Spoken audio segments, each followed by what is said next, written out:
Hey everyone, Ryan from Ebike and in this episode, I'm continuing my conversation with Kyle from Bolton E-Bikes. In the last episode, he talked about how he came to found Bolton E-Bikes, and in this section of the interview, Kyle shares a little bit about what's going on behind the scenes from his perspective, and specifically shares why you might want to think about ordering now if you want to have an electric bike for spring 2021. And if you are looking to purchase an electric bike, check out the links in the description as those help support Ebike Escape. With that, let's get into the continued conversation with Kyle from Bolton E-Bikes. Okay, and I mean, a lot of the folks I talk to, like 2020 has been just crazy. I'm just curious from your perspective, like, I'm sure you've been impacted by significant demand, slowness, and supply chain. So I'm just kind of curious how you're feeling, kind of how we stand in December 2020, and maybe any thoughts of looking forward. Anything you can share with us there? Sure. I have lots of thoughts on that. The years prior, business was growing just incredibly fast for us, and 2020 just like added fuel to the fire for anybody doing anything related to electric bikes, bicycles, all sorts of outdoor sports. It was just crazy. Nobody could have predicted that's what would happen.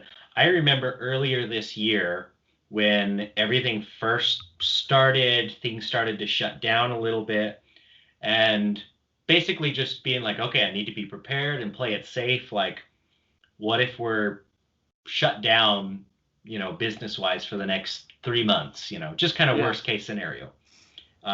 Instead, it's like, oh, well, let's shut down production in China, and all of a sudden demand in e-bikes just increases exponentially, even more than it was before all of this happened. And I don't think anybody could have, like I said, predicted that was going to be what happened.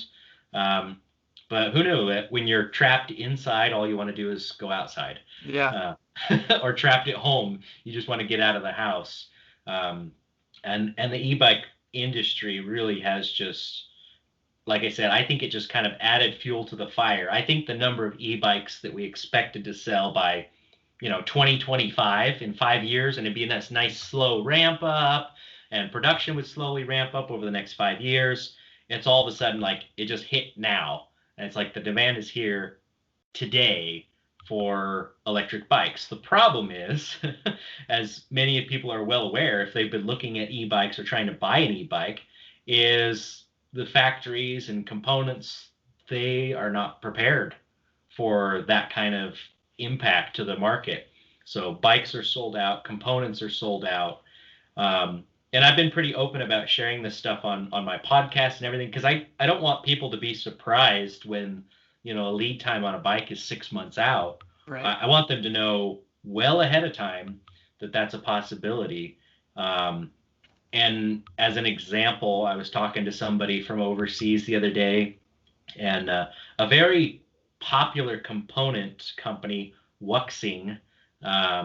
If you've ever bought like a DIY e-bike kit, you probably had a pair of their brakes in that kit. Like they're really, really common, in all the DIY inexpensive stuff. They're everywhere. Basically, a friend of mine told me that their supply chain from the Taiwan factory, if you order today, you'll get brakes in December of 2021. And the factory in China, their lead time is into 2022. And I personally have put deposits down on large orders for people like, SRAM, for derailleurs, shifters, and things a year in advance at this point. Yeah. So I'm buying parts now for e-bikes that my customers aren't going to see for at least a year from now, because a year from now is the lead time for the brakes.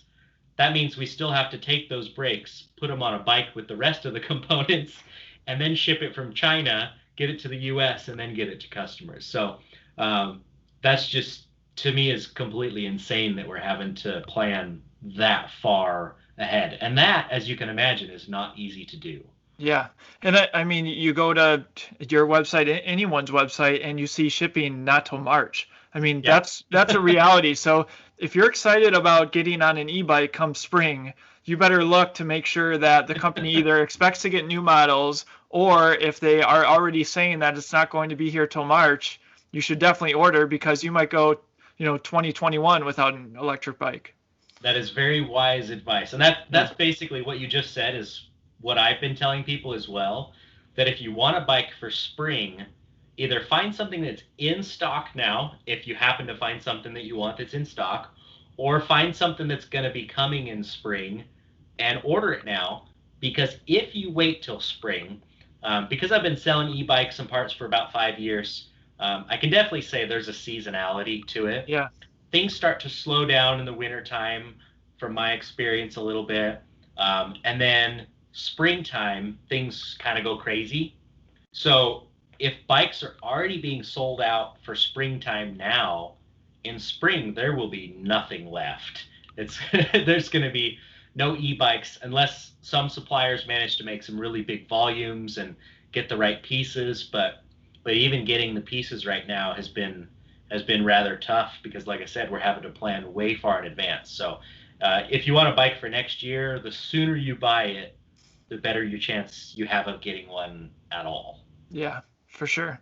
And that makes it difficult for people like me who want to review e-bikes, and they have customers begging for them, and obviously Yeah. I want to test out new products and stuff. So Yeah, I'm curious to see what that does. Like you said, for reviews, like, if there's no inventory to go around, are we going to see less e-bike reviews from people that want to review? Or maybe we're going to have to be more creative and find bikes that customers got in their hands. yeah, Um, there might be companies that are less motivated to send out bikes for review because, if they're selling out already, what are they going to yeah, send you? So yeah, it could be very, very interesting. Um, so if anybody's thinking 2020 is almost over and everything's going to be back to normal, for e-bikes, it's not. And yeah. 2021, it's not going to be back to normal at all. I wish it was, honestly. I really do. I wish I had bikes in stock and everything was just running smoothly, but it's a chaotic sprint in the world of e-bikes right now.